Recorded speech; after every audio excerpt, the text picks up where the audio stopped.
Poetas y poetisas hay miles. Los hay famosos y, como yo, desconocidos. Pero si tengo que elegir a uno, Edgar Allan Poe es mi preferido. Da igual lo que esté haciendo. Si me visita, salgo corriendo a escuchar su mensaje.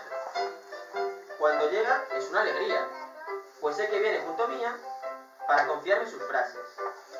Me sorprende al amanecer, sintiendo la lluvia caer, o en la sonrisa de un niño, en los ojos de la luna, en el mar vestido de espuma, o en el eco de un suspiro.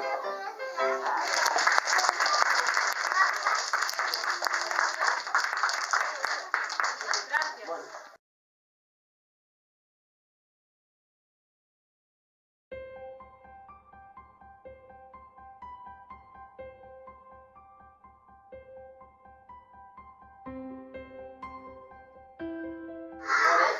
Oreja, ¿qué acaba oreja él? Eja. Ah, vale, entonces, un orillo. ¿Una orilla? Eso es otra cosa, ¿verdad? Orilla, que sí. La orilla del río, la orilla del... Ah, entonces es una oreta. Entonces, ¿qué es una? ¿Y vive en la casa? Vive en la casa de Eja, muy bien. ¿Y qué casa es esa?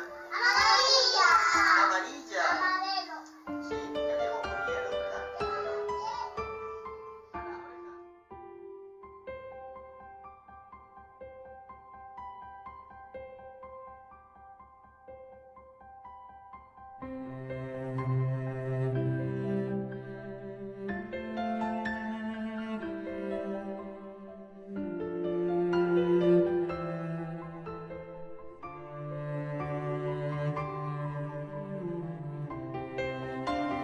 ¿Así o no?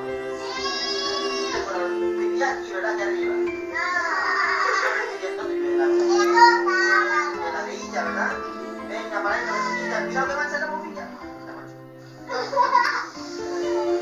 Vamos a ir ahora.